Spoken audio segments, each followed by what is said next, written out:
안녕하십니까. 신경심리학 김시현입니다. 자, 첫 시간입니다.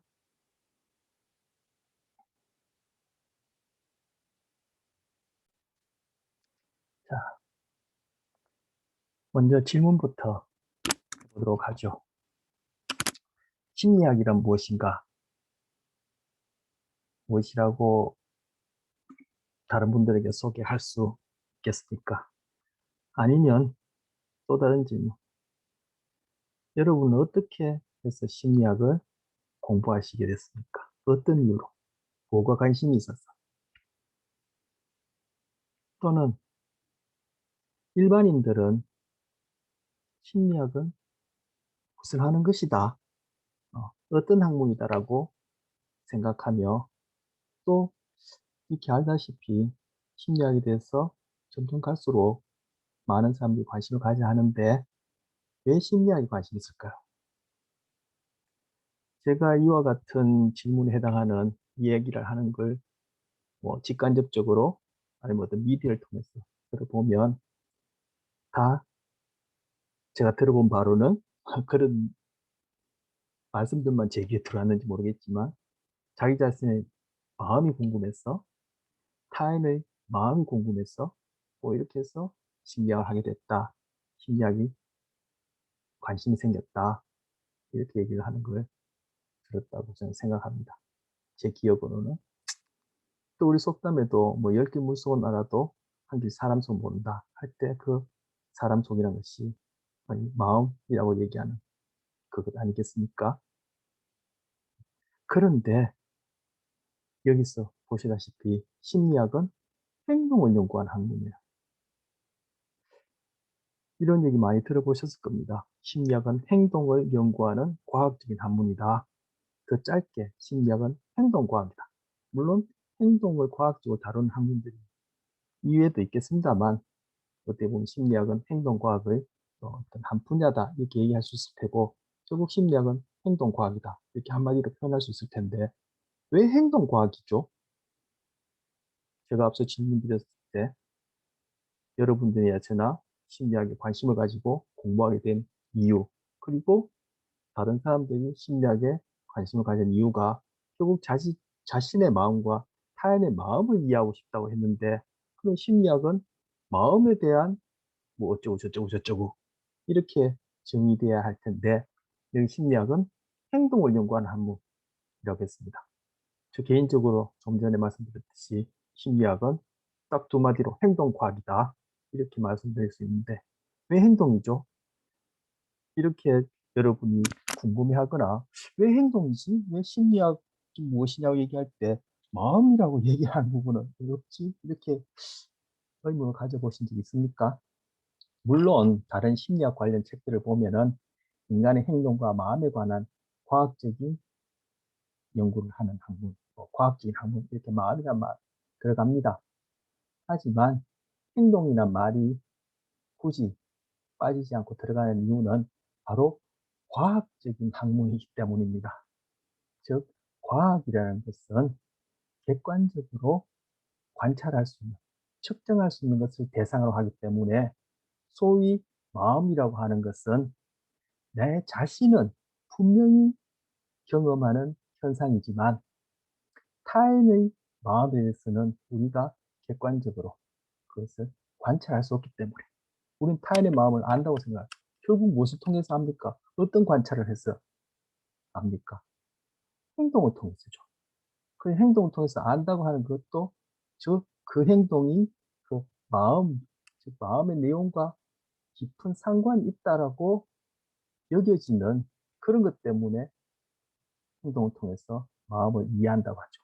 하지만 행동이 곧 마음을 보여주지 않는 그런 경우도 있죠. 결국 행동을 통해서 마음을 이제 추론한다, 반영한다고 할 텐데 마음은 우리가 직접적으로 그리고 객관적으로 달리하면 과학적으로 다룰 수 있는 대상이 아니기 때문에 즉 관찰이 불가능하기 때문에 우리는 바로 객관적으로 관찰할 수 있는 과학의 대상이 됐을 행동을 바로 인간 이해의 툴로 삼는다. 인간 이해의 과학적인 대상으로 삼는다. 그래서 심리학은 행동과학이라고 이렇게 정의하는 것입니다. 여러분 이런 의문을 가졌거나 이런 이해를 이미 가졌었던 분은 저 개인적으로 대단하다고 생각합니다. 네, 저는 이걸 이제서야 그 의미를 알게 되었으니까요. 심령한 지가 이렇게 오래됐는데 이제서야. 그동안 뭘 했는지 모르겠어요, 공부를. 그런데 자, 앞서 왜 마음을 몰라? 나는 마음을 아는데, 나는 내 마음도 알고 다른 사람도 마음을 아는데 라고 생각하는데, 그것이 바로 어, 마음이란 것은 오로지 개인적으로 자기가 경험하는 하는 현상인데, 내가 그러한 상황에서, 어떤 특정한 상황에서 이러이러한 심적 경험을 하기 때문에 바로 그 동일한 상황에서는 다른 사람의 행동이 나의 행동과 유사하다면은 그 사람도 그러그러한 마음을 경험할 것이다라고 우리는 뭐 추론을 하는 것이죠. 즉, 가정을 하는 것이죠. 그렇기 때문에 행동처럼 그렇게 직접적으로 관찰하지 못하고, 또 마음을 이해한다고 하더라도 실제 그 사람은 뭐 관찰하는 것은 결국 마음을 안다라고 하는 수단은 행동이 되어지는 거예요. 근데 그것을 심리학에서는 어떤 개인적인 가치관이나 어떤 그런 주관적인 그런 견해에 의해서 시시각각 변할 수 있는 그러한 방법이 아니라 엄격한 절차를 통해서, 즉 객관적인 절차를 통해서 그렇게 과학적으로 행동을 다룸으로써 바로 학문이라는 이름이 되어지고 심리학이 되어진다. 그래서 행동과학 이렇게 얘기할 수 있습니다. 여러분 반려견, 요즘 뭐 어, 반려동물 많이 키우시는데 흔히 많이 키우는 동물이 개나 고양이죠. 여러분 저희는 뭐 반려동물이 없지만 반려동물을 기르시는 분들은 그 강아지나 고양이들 분명히 마음이 있다라고 여러분이 생각해요. 나는 예전에 몰랐는데 키워보니까 얘들도 내 마음을 알아주고 쟤들이 어떤 마음인지 알겠어. 하지만 결국 여러분이 안다는 것은 여러분의 주관적인 그러한 경험을 투사를 하는 거죠. 다른 용어로 얘기하죠. 실제 마음을 여러분이 관찰하거나 알 수 있는 것이 아니라 내가 그러한 경험을 하기 때문에 너도 그러한 경험을 할 것이라고 그렇게 가정하고 얘기하는 것이고, 추측하는 것이고, 결국 여러분이 관찰하는 것은 행동이고, 그러한 행동 관찰을 좀 더 객관적으로 그렇게 체계적으로 할 때 바로 그것이 이제 과학적인 방법을 통해서 다루는 학문이 되어진다. 그래서 심리학은 행동을 연구하는 학문이다. 이렇게 정리할 수 있습니다. 자, 참고로 결국은 우리가 어떤 상황에서 어떤 행동을 하게 될 때 그런 상황을 인식하고, 즉 그 상황에 반응하고, 그리고 그 행동을 하게 되는 것은 우리 신경세포, 우리 신경계를 이루는 최소 구조적 기능적 단위인 신경세포에서 매개되어지는 것이죠. 신경세포가 없다면 그러한 일이 가능하지 않죠. 결국 신경세포가 하는 일이란 것은, 조금 전에 제가 이제 환경이라고 얘기했는데 다른 용어로 말씀드리자면 결국 자극에 반응하는 것이고, 그 반응이 바로 그 상황에서 우리가 하는 행동의 근거가 되어지는 거예요. 그렇다면 신경세포에 마음이라는 것이 있습니까? 신경세포에 정신이라는 것이 있습니까? 신경세포에 영혼이라는 것이 있습니까? 이미 여러분 이 배경 지식이 되어지는 생물심리학이라든지 뇌와 관련된 그러한 내용들이 익숙하신 분들은 신경세포에서 이루어진 이런 물리적 사건밖에 없어요. 전기신호, 그리고 신경세포 사이에 화학적인 신호, 그 이외에는 없어요. 결국 다 물리적인 사건들밖에 없어요. 또 화학적인 사건 있잖아요. 화학적인 사건이라는 것도 그것이 결국은, 그죠? 그 분자 수준에서 이것이 결합하고 또 이것이 형태가 바뀌면서 일어나는 물리적 사건에 의해서 우리가 화학이라는 이름의 어떤 현상이 일어나는 것이니까, 전기적 사건이든 화학적인 사건이든 다 화학적인, 물리적인 사건밖에 없어요. 신경세포 하는 것은 자극에 반응하는 것도 신경세포가 가진 특성에 의해서 물리적 사건을 일으키는 것이고, 그리고 그 반응이 행동의 근거가 되어지는 그런 과정들도 결국은 물리적 사건들밖에 없어요. 신경세포도 결국 물질이고, 이 주변에서 볼 수 있는 모든 물질과 다르지 않은 그런 원자로 이루어진 원자, 분자로 이루어진 물질이고, 그럼 물질에서 물리적 사건에 의해서 환경으로부터의 자극에 반응하고, 이 반응이 곧 행동의 근거가 되어진다고 할 때, 거기에 소위 정신적인 어떤 마음이나 영혼이라는 것은 우리가 생각하기 힘들죠. 그래서 마음이라는 것은 하나의 사회 심리적인 어떤 현상이다 라고 얘기를 하고, 과학적인 접근을 하는 심리학에서는 마음이란 것은 뭐 부정하는, 또 뭐 학자들마다 다르지만 부정하는 그런 사람들도 있고, 또 아니면 뭐 결국 우리 인간은 사회적인 사회에서 실제 삶을 사니까 그 마음이란 것도 심리학이나 또는 소위 그런 인간의 정신과 관련된 학문을 다루는 데서는 행동과 같이 고려하기도 합니다. 어쨌든 행동과 마음과의 관계에 대해서 인간을 위한 심리학에 의해서 그러한 견해들이 있다라는 것을 말씀드리고, 자, 그렇다면은 신경심리학은 뭐 행동과 뇌, 뭐 심리학 앞에 신경이 붙었으니까 행동과 신경계 사이, 그 중에서도 이제 구체적으로 뇌를 볼 텐데, 결국 신경계에 해당하는 뇌 사이의 관련성에 대한 학문이 신경심리학이 되는 거죠. 즉, 심리학에 대해서 그러그러하게 제가 말씀을 드렸고, 과학적인 입장이라는 것이 무엇인지, 왜 마음이라는 것을 거론하지 않는지 말씀드렸고, 그래서 그렇게 이해되셨다면은 그걸 바탕으로 앞에다가 신경심리학, 신경이란 말을 하나 더 붙이면 되는 거예요. 그러면 신경은 신경계, 여기서 뇌를 얘기하지만 뇌를 포함한 신경계, 그리고 심리학은 행동을 다룬다. 즉, 그 둘 사이, 뇌와 행동 사이, 뇌와 또는 신경계 사이의 관련성에 대한 학문이다. 이렇게 정의할 수 있습니다. 물론 뭐 배우셔도 좋겠지만, 그죠? 뭐 아인슈타인이 그런 말을 했잖아요. 외웠는가 흉내낼 수 있다. 외우지 않았는가 창조할 수 있다. 이런 말을 했는데, 저는 외우지도 못할 뿐더러 외우지 않았으면 뭐 창조도 안 되고 아무것도 저는 모르겠다 싶은데, 어쨌든 아인슈타인 같은 사람이 그런 말을 했는데, 지금 뭐 왜 이런 말씀 드리냐면은 금방 심리학이니 신경심리학이니 이런 것들이 어떤 학문이고 어떻게 정의되어지는 것을 막연히 그냥 무작정 외울 것이 아니라, 왜 행동이라는 단어를 쓰는지, 왜 과학이라고 하는지, 그리고 왜 마음이라는 것을 그렇게 배제하는지, 그 의미를 알고 거기에다가 심리학 앞에 신경이란 말을 하나만 더 붙이면 그것이 어떻게 정의되어진지 이해하시게 되면은 이것은 저절로 외워진다고 생각합니다. 그래서 뭐 이후의 내용들도 무작정 암기할 것이 아니라 이해가 중요하다는 것을 말씀드리고 싶어서 그런 말씀 좀 드려봤습니다. 자, 다음 슬라이드 보시면요. 자, 신경심리학은 크게 임상신경심리학과 그리고 실험신경심리학으로 나뉩니다. 네. 임상신경심리학은 여러분 뭐 임상 많이 들어봤죠? 임상심리학이라는 것도 그렇죠. 우리는 또 이제 신경이 말을 하나 더 붙였는데, 임상신경심리학은 뇌의 영상 기법으로 탐지되지 않는 질환의 초기 단계, 즉 이것도 이제 아직 구조적으로, 기능적으로, 그리고 어떤 행동상에 드러나지 않는 어떤 퇴행성 질환, 대표적으로 알츠하이머 치매 같은 경우에 이런 초기 단계에서는 뇌영상 기법으로 탐지가 잘 되지 않거든요. 이런 것들을 평가하거나 뭐 신경심리학자들이 평가하거나, 그리고 그러한 분들의 좀 지워보겠습니다.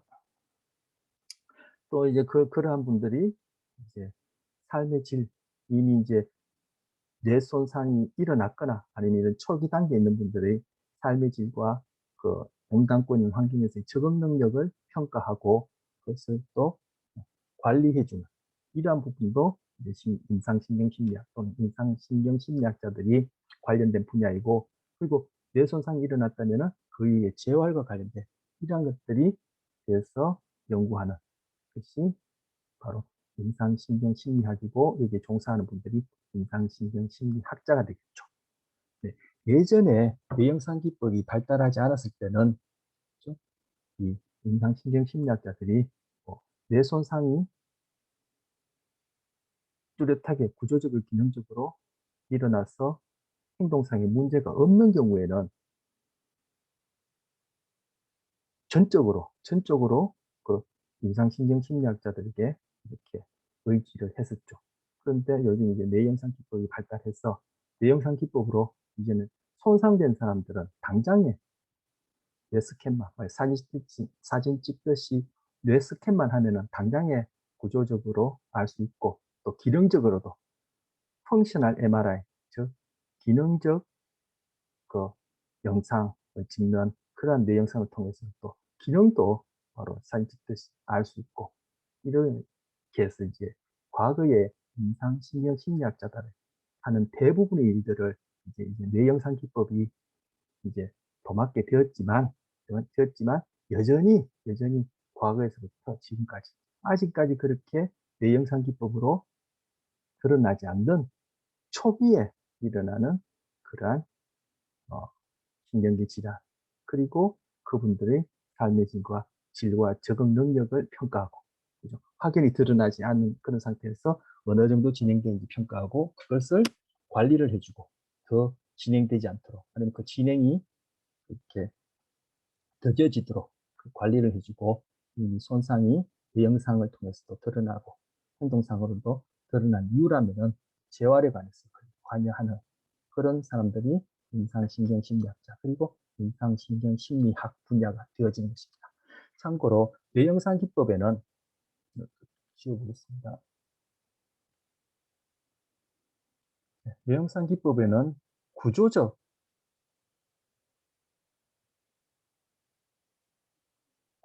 뇌영상 기법과 기능적 뇌영상 기법이 있습니다. 구조적 뇌영상 기법에는 우리 뭐 가장 단순하게 엑스레이 찍듯이 그러한 기본적인 기법을 이제 컴퓨터를 이용해 가지고, 그죠? CT 촬영 많이 들어보셨죠? 바로 CT 촬영. 뇌 CT 촬영을 하게 되면 뇌 구조적 영상 기법이 되는 것인데, 그 CT 촬영이 갖고 있는 어떤 제한점을 보완해서 사용하는 것이 이제 MRI라고 하는 것입니다. MRI가 이제 구조적인 어떤 형태를 사진 찍듯이 그렇게 스캔하는 것이고, 그리고 기능적 뇌영상 기법은 어떠한 과제를 내어줬을 때 어떤 내부들이 활성화되어지며 어떤 내부들이 활성도가 떨어지는지, 그러한 뇌의 활성 정도를 사진 찍듯이 그렇게 스캔해내는, 영상으로 담아내는 것이 기능적 뇌영상 기법인데, 기능적 뇌영상 기법에 바로 펑셔널 MRI, fMRI라고 하는 펑셔널 MRI가 기능적 뇌영상 기법이 될 테고, 또 PET라고 부르는 이러한 뇌영상 기법이 기능적 뇌영상 기법에 해당합니다. 뇌가 실시간으로 어떠한 문제 해결에 있어서 어떤 부위들이 활성화하며 어떤 부위들이 활성화가 떨어지는지, 그런 활성화 정도를 사진 찍어내는 것, 기능적 뇌영상 기법. 그리고 구조적 뇌영상 기법은 바로 어떤 부위가 손상되는지, 그 형태가 변했는지 이런 것들을 보는 것으로 바로 MRI, 그리고 뭐 CT 같은 것들이 구조적 뇌영상 기법에 해당하는 것입니다. 자, 좀 지우고요. 지울 필요가 없나요? 다음 페이지는 제재가 없으실라나? 자, 다음으로 실험신경 심리학입니다. 실험자가 붙였죠. 실험, 여러분, 연구 방법론이나 뭐, 방법론에서 통계, 아니면 뭐 심리학 자체가 뭐죠? 아까 행동 과학이니까, 과학에는 객관적인 관찰, 측정이 이제 아주 절대적인 요소, 결정적인 요소라고 그렇게 말씀드릴 수 있고, 아까 앞서 말씀드렸는데 행동이라는 것을 말씀드리면서 결국 과학에 있어서 객관적인 측정을 통해서 알고자 하는 것은 어떠한 사건이 또 다른 어떤 사건과 인과적인 관계가 있다고 타당하게 추론할 수 있느냐. 그것이 결국 과학이 하고 싶은 일인 거예요. 즉, 과학이 하고 싶은 설명인 거죠. 그 설명을 통해서 결국 우리는 인간들이 우리가 바람직하다고 생각하는 그런 결과를 낳고 싶은 거예요. 즉 통제를 하고 싶은 거예요. 설명을 통해서 통제를 하고 싶은 거예요. 즉 인과관계를 알므로써 원인에 해당하는 사건을 조작함으로써 결과를, 그죠? 이렇게 저렇게 통제하고 싶은 거예요. 그것이 과학의 주된 목적인데 바로 그러한 사건들 간의 인과관계를 추론하는 것이 뭐죠? 실험법이에요. 우리 뭐 조사도 있고 연구 방법 중에는 조사도 있고 관찰도 있고 실험도 있는데 바로 실험이 그러한 일을 하는 거. 그 바로 신경심리학 안에 실험자가 붙었단 말이에요. 신경심리학은 뭐라 그랬죠? 심리학은 행동에 관한 과학적인 학문. 그럼 신경심리학은 앞에 신경이 붙었으니까 신경과 행동 사이의 관계를 과학적으로 연구하는 학문. 그 중에서 뭐 신경을 구체적으로 뇌로 얘기해도 되겠지만 그 뇌와 행동 사이의 관계를 과학적으로 연구한 학문. 근데 그것을 과학적으로 어떻게 실험법을 통해서 한다면 그러면은 바로 뭐요? 인간 행동과 뇌 사이의 관계성 사이에서 일어난 사건들의 인과관계를 설명하고 싶은 것이 실험신경심리학이다. 이렇게 얘기할 수 있는 거죠. 자, 뭐 부차적인 얘기겠습니다만 저 개인적으로 중요하다 얘기했어. 또 개인적으로 중요하니까 다른 분한테는 어떻게 얘기일지 모르겠습니다만 아까 말씀대로 무작정 외울 것이 아니라 외웠는가 흉내낼 수 있다. 외우지 않았는가 창조할 수 있다. 무작정 외울 것이 아니라 이 용어가 의미하는 바를 이해하셔서 여러분 나름대로 그것을 설명할 수 있게끔 그렇게 공부하시는 게 어떨까 싶어서 제가 말씀드린 겁니다. 이런 용어들을 쓸 때는 바로 그 사람들이, 그죠? 인간을 바라보고 세계를 바라보는 그러한 견해들이 다 함유된 그러한 개념이기 때문에 그 용어 자체가 무엇을 의미하는지 잘 이해하신다면은 임상신경심리학이다, 실험신경심리학이다, 신경심리학이다, 심리학이다 누가 물었을 때 여기에 교재나 전문적인 이런 표현을 교재나 뭐 어디서든 전문적인 표현을 외워서 얘기하는 것이 아니라 내가 이해한 그들 견해가 무엇인지 내가 이해한 방식으로 나의 언어로 표현해서 어디서든 상대방의 수준에 맞게끔, 그죠? 배경지시에 맞게끔 그렇게 설명해 줄 수 있는 그러한 지식이랄까요? 그런 눈이 생기기 때문에 이해하는 것이 중요하다는 것을 이렇게 부원해서 다시 한번 말씀드립니다. 그래서 실험신경심리학은 뭐다? 인간 행동이 뇌 활동으로부터 어떻게 만들어지느냐가 바로 뭐죠? 바로 실험, 그 사이에 어떠한 인과관계가 있는지를 타당성 있게 추론하고 싶은 학문이다. 이렇게 얘기할 수 있어요. 제가 나름대로 이해한 것을 표현한 거야. 또 다른 교수님이나 전문가가 보시기에 야 그거 네 엉터리다 이렇게 이야기할 수도 있을지도 모르겠지만 제 생각에는 뭐 그렇게까지 엉터리라고 들을 만한 그런 제 표현 개념적인 아니라고 생각하는데 바로 인간 행동이 뇌 활동으로부터 어떻게 만드는지, 그죠? 뇌 활동으로부터 어떻게 만드는지에 관한 학문이다. 음. 자, 실험신경심리학 안에는 실험신경심리학이 아니라 실험신경심리학은 다른 말로 곧 인지신경심리학, 인지과학입니다. 즉 인지과학이 아니죠. 인지신경과학이나 인지신경심리학이나 같은 말이고 이 두 개도 또 결국 같은 말이에요. 그래서 우리가 배우는 신경심리학을 배우시게 되면은 결국 인지와 관련된 내용을 배우는 것이고 소위 저희 학교에 있는 그런 인지과학이라는 그런 그 과목은 바로 이러한 인지신경과학, 신경과학도 포함하고 철학이니 뭐 논리학이니 수학이니 그 뭡니까 인공지능이니 뭐 당연히 심리학 이런 것들도 다 포함된 넓은 분야가 인지과학이기도 합니다.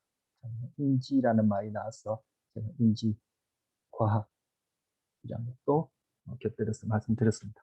자, 다음 슬라이드 보시면 드디어 이제 뇌와 행동 간의 관계를 보는 것이 신경심리학이다 라고 했는데 뇌와 행동 사이에는 어떠한 관계가 있는지 오래전부터 생각해왔던 견해도 있다.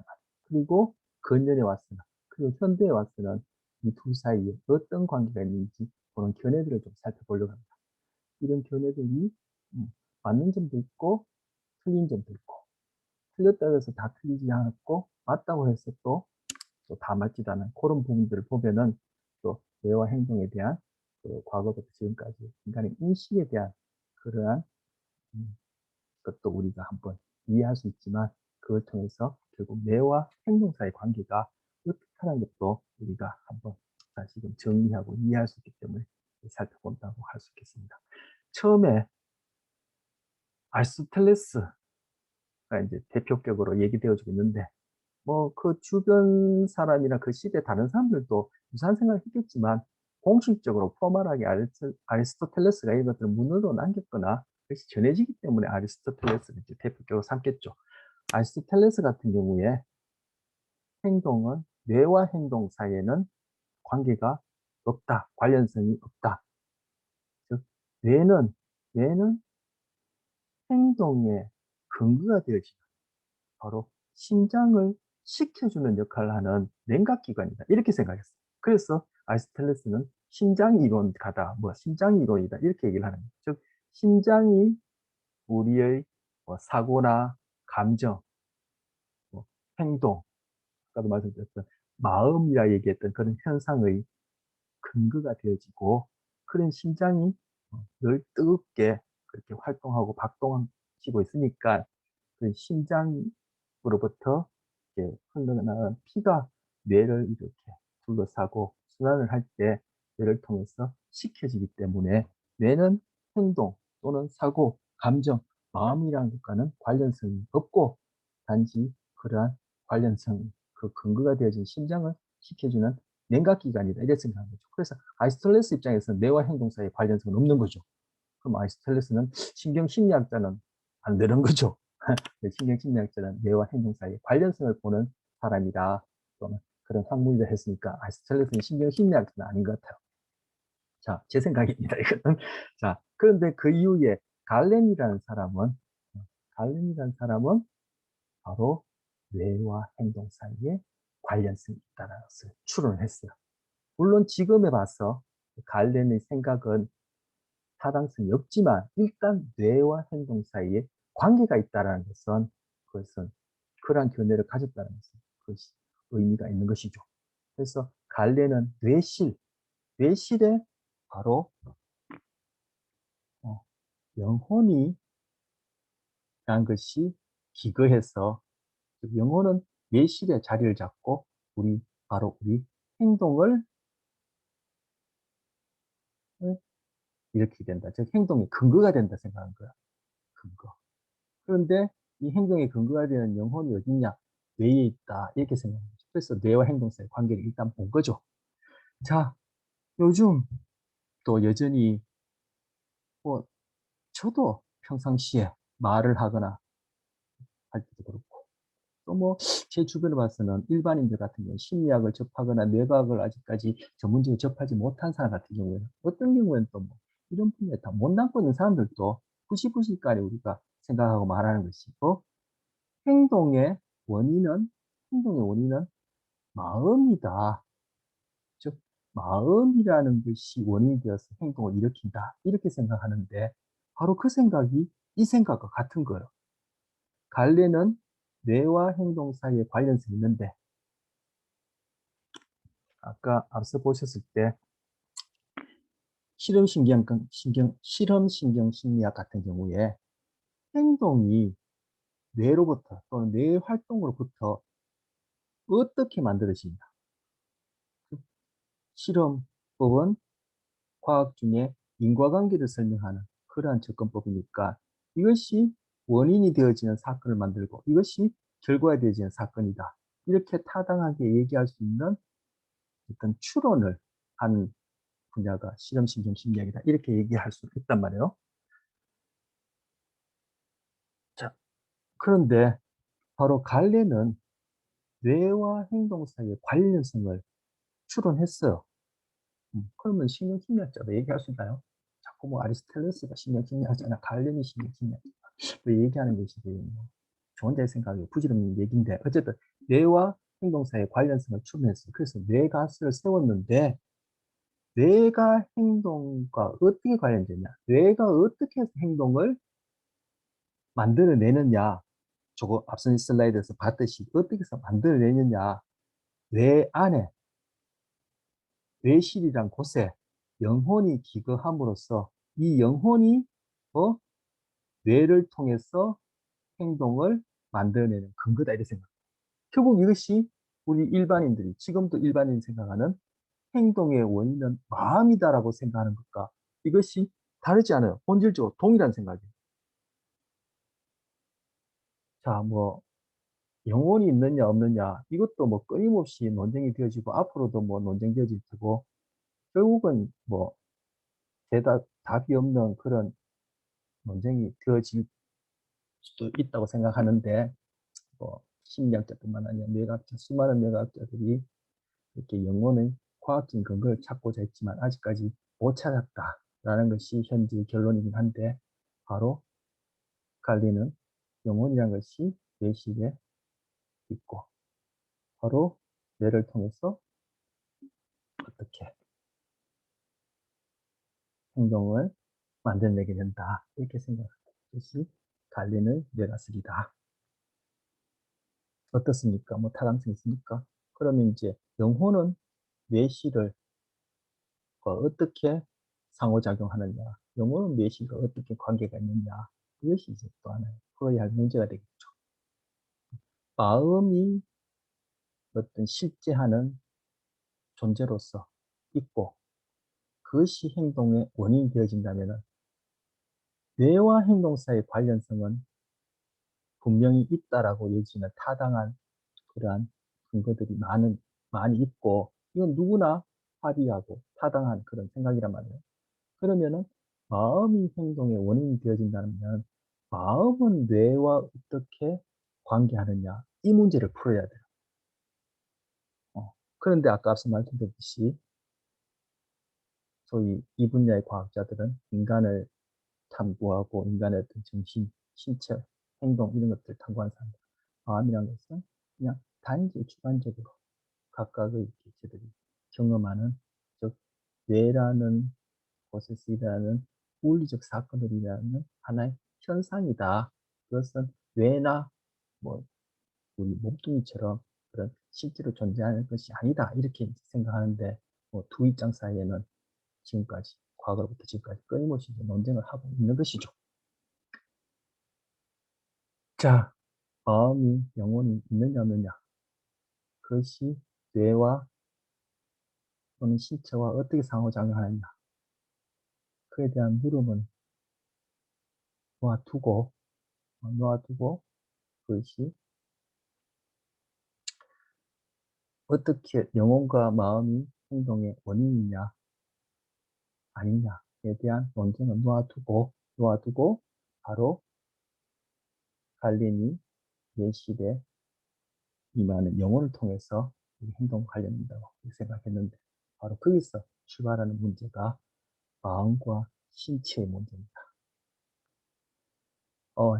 제가 조금 설명하다가 이렇게 말이 좀 꼬인 것 같은데 자, 뇌와 행동 사이의 관련성 뇌가설을 세웠고 두 사이의 관련성이 있다는 것을 얘기했고 그럼 뇌의 특정한 부위 뇌실에 또는 어떤 뇌 부위에 영혼이라는 것이 소위 마음이라고도 얘기할 수 있는 어떤 그런 것이 작용함으로써 뇌를 통해서 행동을 일으키는 근거가 되어진다 하면은 결국 바로 마음 혹은 영혼하고 신체, 즉 뇌도 신체 일부분이죠.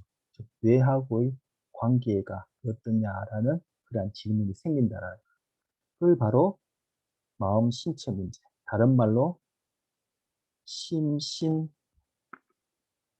문제라 하고 심신 문제가 이렇게 얘기를 하면은 이렇게 아시는 분도 계시겠지만 철학자들도 굉장히 오랫동안 공부해오고 지금도 논쟁하는 그런 문제 전문 용어인데 심신 문제 철학자들도 뭐 다 알만한 그런 표현이에요. 심신 문제라고 또는 우리에게 있어서는 신체 대신 뇌에서 마음과 뇌의 문제 마음과 뇌는 어떻게 관계하느냐 뭐 앞서 말씀드렸듯이 아예 마음이란 것은 신체처럼 그렇게 쉽지 않은 것이 아니다라고 해서 아예 고려 대상으로 안 삼는 경우도 있지만 어쨌든 마음과 신체는 어떠한 관계냐라는 다루는 것이 마음과 신체의 문제, 심신 문제입니다. 자, 마음이 물리적 형태를 띠지 않는다면 어떻게 신체와 상호작용할 수 있느냐, 심신 문제와 관련해서 구체적으로 이러한 반론을 제기할 수 있는데, 여러분 연력학 법칙 중에서 에너지 질량 보존의 법칙이라는 것 들어보셨죠? 즉 그 법칙이 무엇을 얘기하냐면은 질량은 에너지로 전환될 수 있고, 그리고 그러한 그런 그 질량과 에너지 사이에 에너지고 이제 질량이 되는 것이죠. 그러한 그, 그, 그 뭡니까? 에너지들 간에 그러한 영향을 주고 질량들 간에 영향을 줄 수 있는 그러한 것들은 다 물리적 형태를 띠는 것입니다. 상호작용합니다. 즉, 물리적인 형태를 띠는 것이 물리적인 형태에 영향을 줄 수 있지, 그렇지 않은 것들은 서로 영향을 줄 수 없다는 것. 그러면 마음이라는 것은 불필히 물리적인 것은 아니죠. 물질은 아니죠. 정신적인 것이죠. 추상적인 것이죠. 바로 정신적이다, 추상적이다 그런 것이 어떻게 물리적 형태를 띠고 질량과 에너지를 갖고 있는 신체에 영향을 줄 수 있냐는 것. 즉, 전력학 법칙에 에너지 질량 법칙에 이것이 위배된다는 것. 에너지 연력학 법칙 중에서 에너지 질량 보존 법칙이라는 것은 물리적인 사건만이 물리적인 사건에 영향을 줄 수 있다라는 내용인데, 바로 마음이라는 비물리적인 것이 어떻게 신체라는 물리적인 것에 영향을 줄 수 있느냐. 그러면 바로 아까 갈렌의 생각처럼, 그죠? 뇌실에 영혼이라는 비물리적인 것이 뇌실이라는 뇌의 일부분이 해당하는 물리적인 것에 영향을 줘서 어떻게 행동을 이끌어낼 수 있는가. 바로 영혼과 뇌 사이의 관계, 심신 문제에 대한 질문을 제기할 수 있고, 아니면 우리가 일반인들이 생각하고 우리도 평소에도 그렇게 생각하는, 그죠? 마음이 행동의 원인이다 할 때 분명히 행동은 뇌와 밀접한 관계가 있고 행동은 뇌의 활동을 근거로 일어날 텐데, 그러면 마음은 곧 뇌와 관계를 함으로써 행동을 일으키는 원인이 될 수도 있을 텐데, 그러면 그런 마음과 뇌, 추상적인, 즉 비물리적인, 비물질적인 마음이 어떻게 물질이고 물질 형태의 신체에 영향을 줄 수 있느냐? 그것은 연력학 법칙 중에 에너지 질량 보존의 법칙이 위배된다는 거예요. 그래서 바로 마음이 행동의 원인이다, 영혼이 행동의 원인이다, 뭐 뇌를 매개로 해서 그렇게 설명한 것은 타당성이 없다라고, 바로 마음과 신체 사이의 문제, 심신 문제 또는 마음과 뇌 사이의 문제, 그러한 문제에 대해서 그러한 과학자들은 그런 식으로 결론을 내리고 있어요. 그런데 바로 이러한 심신 문제를 제기한 가장 대표적인 사람, 또는 심신 문제에 대해서 나름대로 답을 한 대표적인 사람이 데카르트예요. 그럼 데카르트는 이러한 비물리적 형태, 비물질인 마음이 물질인 신체에 어떻게 영향을 줌으로써 우리의 행동을 근거가 되어지느냐라고 했을 때, 데카르트는 갈렌이 얘기한 뇌실이 아니라 데카르트는 뇌의 또 다른 부인 손과 선에 플라톤의 이데아와 같은 그런 정신적인 실제에 해당하는 영혼이 손과 선에 임함으로써 바로 갈렌이 생각 뇌실 대신 손과 선을 통해서 뇌를 매개로 우리의 행동을 이렇게 음, 통제한다라고 생각한 거예요. 그럼으로써 바로 마음과 신체, 마음과 뇌 사이의 문제를 데카르트는 그런 식으로 뭐 답했다 할까요? 가정했다 할까요? 그렇게 문제를 푸는 거예요. 그래서 데카르트의 성과성, 이제 어떻게 보면 갈렌의 뇌실하고 맥락을 같이 하는 그러한 심신 문제에 대한 어떤 나름의 뭐 설명이었다라고 얘기할 수 있는 것이죠. 그럼으로써 데카르트는 바로 플라톤은 이원론자죠. 그죠? 우리가 살고 있는 이 세상에서 감각하고 이 물질적인 것, 이런 것들 다, 이것들은 변화하고 이것은 실제가 아니다. 바로 이러한 것들, 이 실제는 정신적인 것이고, 그러한 정신적인 것이 실제의 그런 뭐 실체는 그 바로 이데아라는 이상 세계 속에 존재하고 있다. 그래서 우리가 모두 경험하는 것은 바로 그런 정신적인 실제의 옛 기억을 회상하는 것이다. 뭐 이런 식으로 얘기를 했는데, 자, 우리가 감각하고 경험하는 것은 다 지각하고 하는 것은 바로 그러한 정신적 실제가 갖고 있는 과거 기억을 회상하는 것이다. 이런 식으로 우리 정신 기능을 설명을 한 만큼 플라톤은 이제 그 이원론자로서 이제 이데아 사상을 갖고 있었는데, 바로 그 이데아에 해당하는 그러한 정신적 실제가 손과 선에 임하여서 손과 선을 통해서 우리 행동을 어떻게 합리적이고 또 합리적으로 의사결정을 함으로써 우리의 운동, 신체 움직임을 만들어낸다. 이렇게 생각한 거예요. 그래서 플라톤의 그런 이데아에 해당하는 그러한 정신적 실제나 데카르트의 그러한 정신 또는 의식이라는 것은 항상 합리적이고 그런 의사결정이 타당한 그러한 정신을 얘기하는 거예요. 그런데 여러분 심리학 통해서 많이 배우셨고 여러분도 개인적으로 경험하시지만 우리의 어떤 의사결정이나 그런 생각, 사고, 감정이 늘 합리적이니까 그리고 합리적이라고 생각하는 것도 따지고 보면 합리적이지 않은 경우도 있죠. 그런데 데카르트가 생각하는 생각, 정신이나 의식이라는 것은 바로 플라톤의 그런 이데아에 해당하는 정신적 그러한 불변의 어떤 실제, 그러한 정신만을 생각했고, 인간이 갖고 있는 정신이라는 것은 합리적이고, 논리적이고, 그리고 그러한 이데아의 그런 정신적 실제를 닮은 그러한 정신이라고 생각하기 때문에 그 이후에 프로이트나 그죠? 또뭐 융이나 그 이후에 많은 그런 사람들 그리고 우리 뭐 뇌과학과 관련해서도 얘기하는 무의식 이런 부분들은 데카르트의 정신의식 개념에는 없었어요. 그래서 데카르트는 뭐다 합리적 의사결정을 통해서 우리 신체 움직임을 통제한다고 생각한 거야. 뭐 손과 손의 그러한 정신적 실제가 임함으로써 그것이 가능하다 생각한 거야.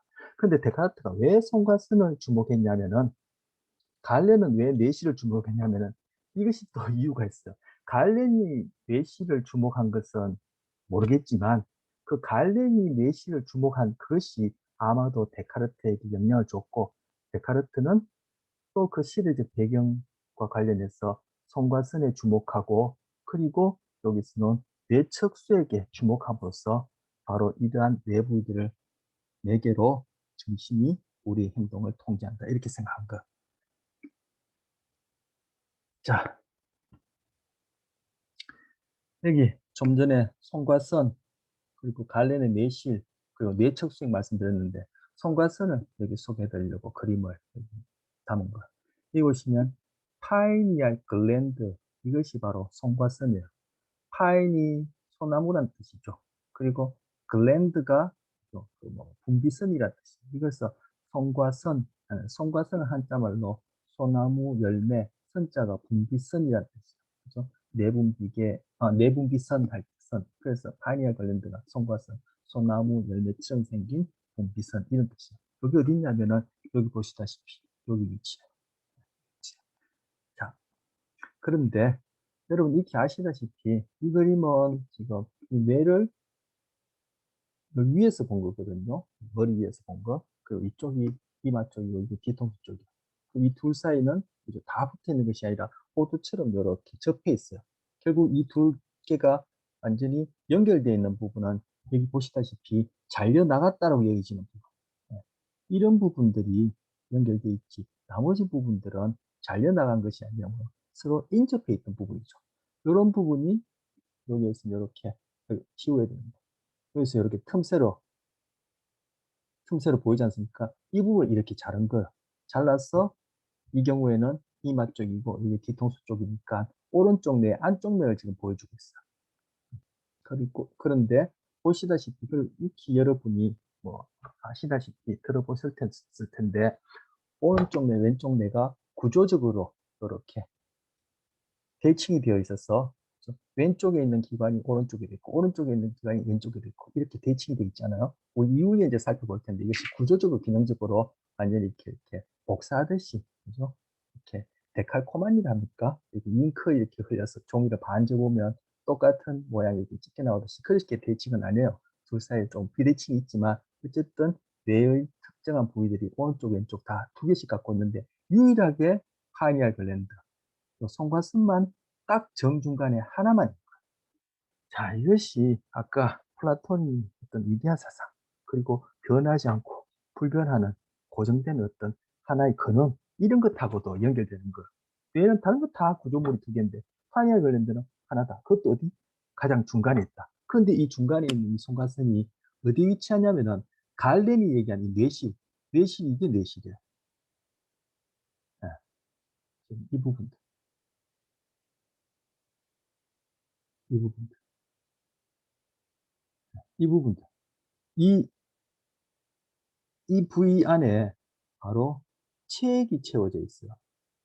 그런데 이것이 뇌에 그리고 이 척수에 이 아래 이제 척수에 연결됐을 텐데 척수 안에도 이렇게 채워져 있거든요. 그러니까 뇌와 척수에 채워져 있는 체액이니까 이것을 다른 말로 뇌 척수액이라고 불러요.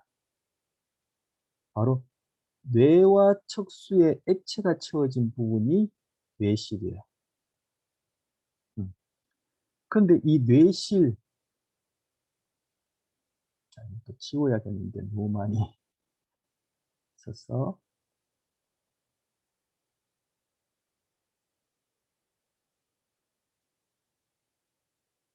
자, 이 뇌실이 오른쪽에 한 개, 또 대칭도 뇌실도 대칭해서 왼쪽에 한 개, 그리고 오른쪽 왼쪽이 합쳐지는 그 중간에 세 번째 뇌실이 하나, 그다음째 네 번째 뇌실, 그다음에 척수까지 쭉 이렇게 연결되거든요. 그런데 바로 이 첫 번째, 두 번째, 셋 뇌실이 합쳐져서 네 번째 뇌실로 연결되어지는 이 세 번째 뇌실, 뇌실, 제가 뇌실이라고 발음하는 뇌실의 바로 뒤쪽에 송가슴이 딱 위치하는 거예요.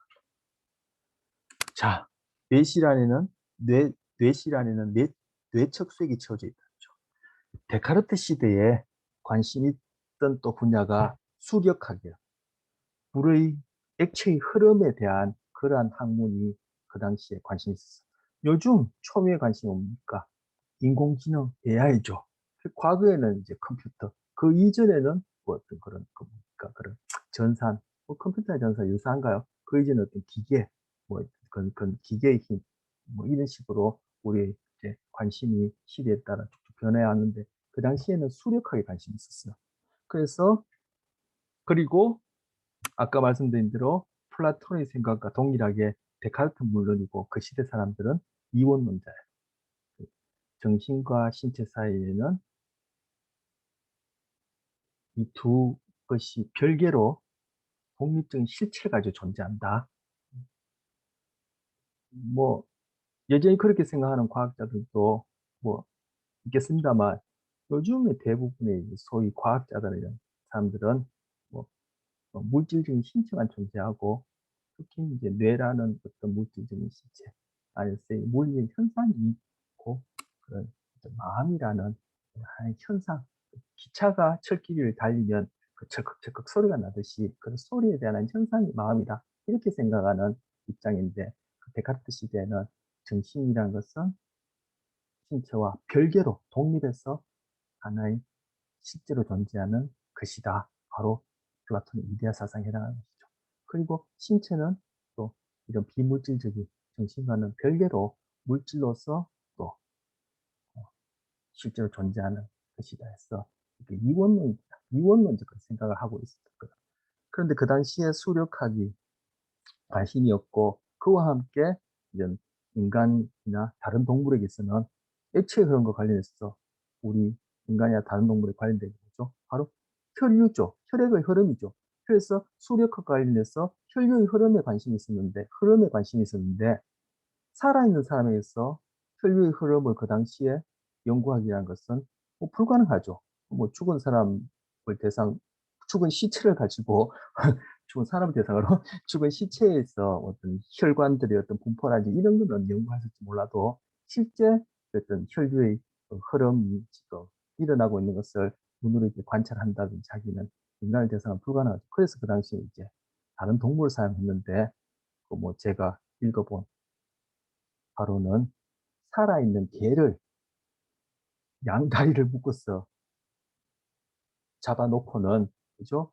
마취도 없이, 그죠? 살아있는 배를 갈라서 그 혈류의 흐름을 봤다라는 거예요. 그러면 그 개가, 강아지가, 여러분 아까 제가 반려견 얘기하면서, 그죠? 여러분이 그 동물에게 마음이 있다라고 이렇게 경험한다, 추론한다, 이런 얘기도 언제 아까 했었는데, 정신과 신체가의 관계를 얘기하기 전에 심리학을 얘기하면서 했었는데, 그 개가 마취도 없이 살아있는 개를 갈라서 그 심장이 뛰는 것과 혈류 흐름을 본다고 들여다보면 개가 얼마나 고통스럽겠어요. 그런데 그 당시 사람들은 어떻게 생각해요? 개가 그렇게 고통스러워서 신음 소리를 내는 것은 유리잔을 떨어뜨리면 바닥에 부딪혀서 쨍그랑하고 끼어지는 소리와 같은 것이지, 그것은 음, 전혀 어떤 고통을 경험하는 것에 대한 어떤 그런 행동이 아니다. 왜 그렇게 생각했냐? 바로 데카르트가 뭐라 그랬죠? 그런 정신이라는 것은, 합리적인 정신이라는 것은 인간에게만, 인간에게만 손과 손을 통해서 작용하기 때문에 인간에게서만 정신과 신체라는 것이 상호작용해서 행동으로 드러나고, 인간 이외의 다른 동물들은 다 그냥 기계와 마찬가지로 그냥 물리적으로 움직이는 것일 뿐이다. 이렇게 생각했던 거예요. 그러니까 이제 개를 데리고 이제 뭐 혈류를 들여다보고 했다라는 그런 비하인드 스토리가 있는 뜻이 아니라 그런 사례 얘기가 있는데, 바로 그런 식으로 그 당시에는 수력학에 관심이 있던 거예요. 그런데 데카르트가, 천재가 뭐가 다르긴 달라요. 데카르트가 그 우리 나이로 중학교 3학년 때 이제 그 노이로제, 즉 신경쇠약을 알아서 이제 요양을 갔는데, 그것이 이제 그 프랑스 그 왕궁 왕족들이 본인은 로얄 가든 주변으로 요양을 갔어요. 뭐 제가 읽어보는 이제 사례인데, 그러니까 로얄 가든 가까이 있으니까 가끔씩 그 로얄 가든, 그리고 왕족들이 그리는 정원들을 이제 구경을 간 거죠. 근데 정원을 그리다 보니까 멀찌감치서 청동으로 만든 비너스산이나 포세이돈산, 이런 뭐 신화에 나오는 그런 청동 인형들이, 그 동으로 만들어서 번쩍번쩍한 인형들이 부스부스 나타났다 사라지고 하는 거. 나중에 그것이 어떻게 저렇게 나타났다 사라지고 인간처럼 움직이지 궁금했었는데, 나중에 알고 보니까 그 정원을 그리는 그 길목에, 그죠? 발판, 보이지 않게 숨겨진 그 발판에 대한 스위치가 있었던 거예요. 그 발판을 밟으면 바로 수력학, 그런 수학, 물의 흐름을 이용해서 그런 청동들을 움직이게 한 거예요. 그걸 보고 데카르트가 생각한 것이 바로 저거다. 인간도 바로 뇌실에 있는 뇌척수액이 결국 몸 구석구석, 즉 그런 신경을 타고, 우리에게서는 이제 뭐 뉴런이라고 들어보셨죠?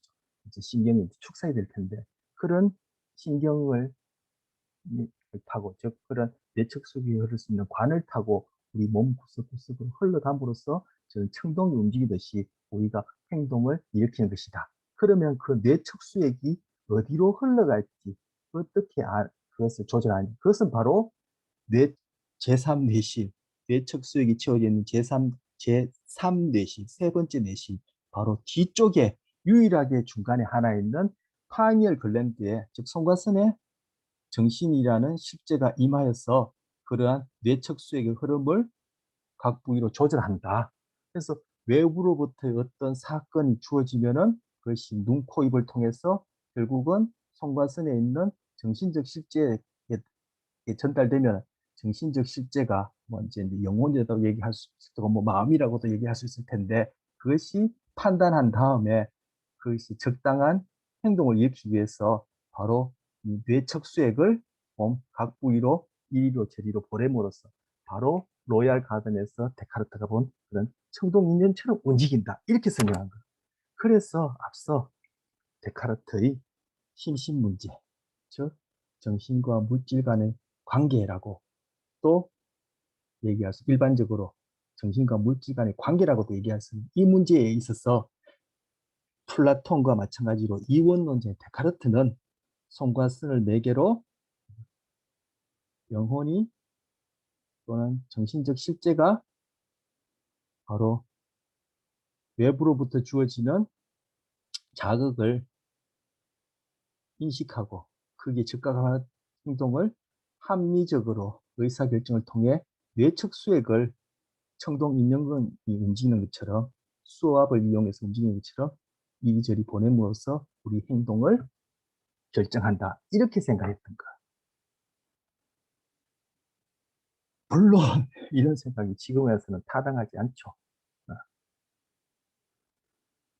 자, 손과 선과 관련해서는 뭐 데카르트의 생각이 지금은 타당하지 않는데 손과 선과 관련해서는 우리가 뭐 중요한 특히 그거는 뭐 수면과 각성과 관련해서 중요한 그런 연구된 결과가 있는데 그거는 뭐 우리 신경심리학에서는 그런 부분은 뭐 거의 다루지 않고 생리심리학 우리 과목으로는 생리심리학, 생물심리학에서 수면과 각성과 관련해서 다룰 때 파니아 관련돼서 분비되어지는 그런 멜라토닌이라는 물질을 많이 언급합니다. 그래서 송가스는 그러한 기능을 한다는 것이 지금 이제 밝혀져 있고 데카르트가 생각하는 그런 것은 이제 타당성이 없다라고 여기시죠. 자, 뇌척수액은 아까 뇌실과 척수에 그렇게 채워졌다고 했는데 자, 뇌척수액 한번 보도록 하겠습니다. 자, 여기 보이시는 이 파랗게 초록색, 짙은 초록색으로 표현한 부분들 이것들이 바로 뇌실입니다. 물론 이런 색깔이 있는 건 아니죠. 그래서 이제 뇌실을 그 형태를 우리에게 뚜렷하게 보여주기 위해서 이제 짙은 초록색을 표현했는데 옆에서 측면에서 보면 이런 형태 그리고 정면에서 보면 이런 형태 그리고 위에서 보면은 이런 형태입니다. 그래서 이게 오른쪽 왼쪽에서 두 개 그리고 합쳐지는 이 세 번째를 제3 뇌실 이렇게 얘기를 하고 그리고 쭉 좁은 관을 타고 내려오다가 손의 앞부분 이것이 소뇌인데 소뇌 앞부분 제4뇌실이건 제4뇌실이 될 테고 이것이 쭉 이제 척수까지 연결되어지는 것이 되어집니다. 그래서 아까 여기 채워져 있는 책을 뇌척수액이라 그렇게 얘기를 하는 겁니다. 자, 그리고 바로 이러한 뇌실에서 여기서 보다시피 이렇게 빨갛게 보이는 이것도 이제 혈관들인데 바로 뇌실에 있는 이 혈관들에서 뇌척수액이 만들어지고 여기 흰 화살표 표현된 것처럼 이것이 쭉 이렇게 흘러서 순환을 하게 돼요. 그리고 제4뇌실 부위에 이렇게 또 이렇게 그 구멍이 있다고 할까요? 틈새가 있어서 이를 통해서 뇌 바깥으로도 이렇게 순환을 하게 돼요. 화살표, 흰 화살표가 되어 있죠. 그리고 요 바깥으로 순환하는 중에도 요 그림상에 제가 좀 치워볼까요?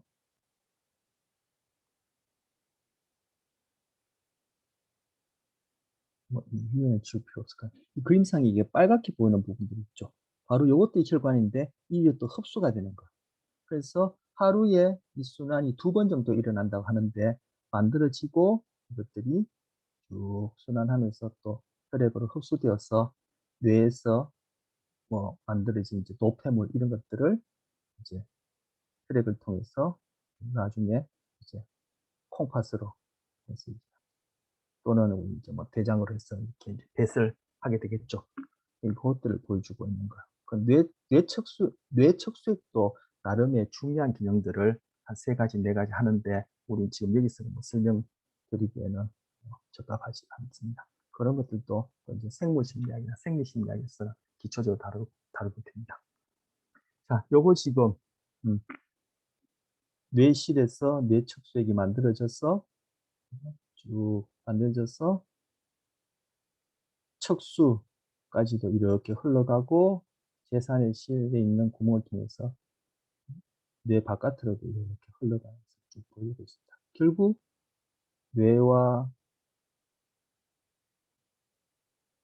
척수가 있다면은 안쪽에도 뇌척수액, 그리고 바깥쪽에도 뇌척수액 해서 안팎으로 뇌척수액이 다 이렇게 둘러싸고 있는 거죠. 이렇게 함으로써 뇌의 무게도 줄이고 충격으로부터 완충 장치도 하고 그 위에 뇌에 이제 필요한 영양물질도 보관했다가 공급하기도 하고 그리고 뇌로부터 만들어지는 그 노폐물도 다시 혈관을 통해서 흡수해서 나중에 이렇게 똥오줌으로 배설하기도 하고 이런 기능을 합니다.